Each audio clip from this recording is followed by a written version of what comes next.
Jesus nos advertiu: quando isso acontecer, será tarde demais. 4 sinais que Jesus deu sobre o seu retorno.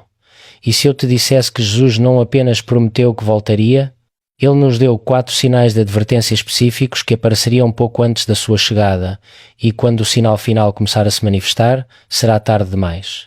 E isso nos leva ao primeiro sinal, que deveria ser inconfundível para qualquer um que preste atenção. Sinal número 1. Desastres globais como dores de parto. Em Mateus 24, quando os discípulos perguntaram diretamente a Jesus qual será o sinal da tua vinda e do fim da era, ele lhes deu uma resposta detalhada e sistemática. O primeiro sinal que Jesus nos deu envolve desastres acontecendo ao redor do mundo. Mas aqui está o que a maioria das pessoas deixa passar sobre esse sinal. Não são sinais de morte. São dores de parto de algo novo que está nascendo. Ouça exatamente o que Jesus disse em Mateus 24, contra 6:8. E ouvireis de guerras e rumores de guerras. Olhai, não vos assusteis, porque é necessário que isso tudo aconteça, mas ainda não é o fim. Porquanto se levantará nação contra nação e reino contra reino, e haverá fomes, pestes e terremotos em diversos lugares.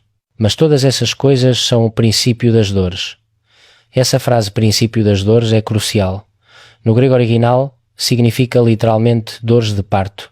Jesus está usando a analogia de uma mulher em trabalho de parto para descrever o que o mundo experimentará antes do seu retorno.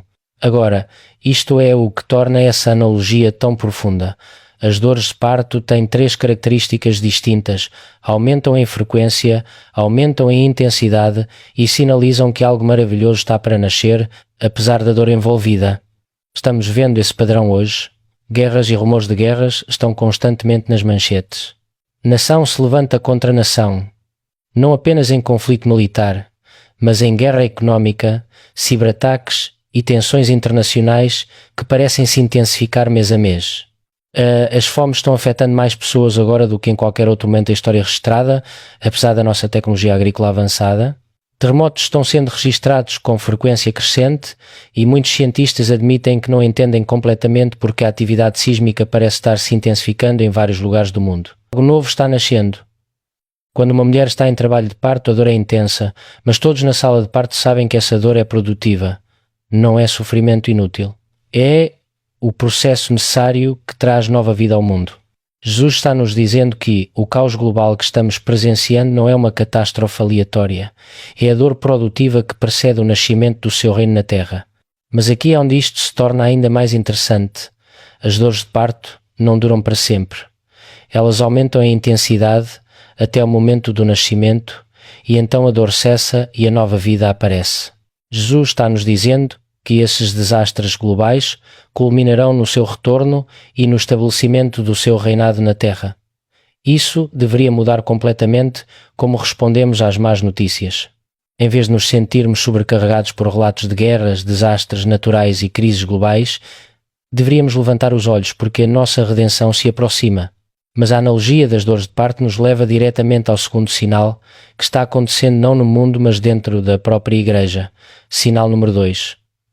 A Igreja em crise e em despertar. Aqui é onde as coisas ficam realmente pessoais, porque o segundo sinal que Jesus nos deu não está acontecendo em algum outro lugar do mundo, está acontecendo dentro da Igreja.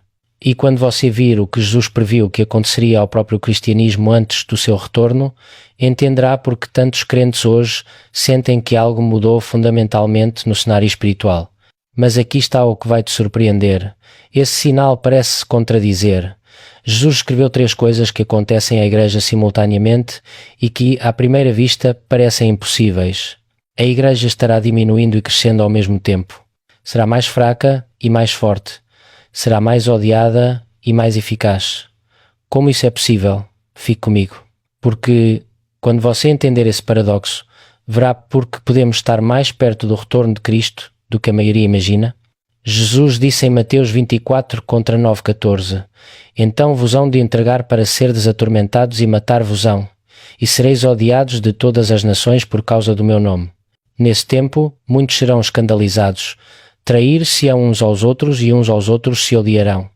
E surgirão muitos falsos profetas e enganarão a muitos. E, por se multiplicar a iniquidade, o amor de muitos esfriará, mas aquele que perseverar até ao fim será salvo.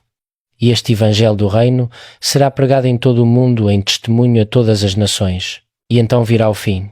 Permita-me dividir isso em 3 partes que estão acontecendo agora mesmo e, quando eu terminar, você verá a genialidade da estratégia de Deus para os últimos tempos. A aversão torna-se global. Primeiro, disse Jesus, os cristãos serão odiados por todas as nações por causa do seu nome. Isto não é a antipatia casual ou a zombaria que o cristianismo sempre enfrentou. É a hostilidade internacional sistemática que torna seguir a Cristo socialmente inaceitável e cada vez mais ilegal. Cristãos estão sendo demitidos de seus empregos por suas crenças. Licenças profissionais estão sendo revogadas, proprietários de negócios estão sendo processados por operar segundo princípios bíblicos. E aqui está o aspecto de guerra psicológica. Não é apenas que os cristãos sejam perseguidos, eles são retratados como o problema. A narrativa da mídia é que os cristãos são os intolerantes, os perigosos, os que ameaçam o progresso social e a harmonia. Pensa em quão astuta é essa estratégia. Ao longo da história, quando os cristãos eram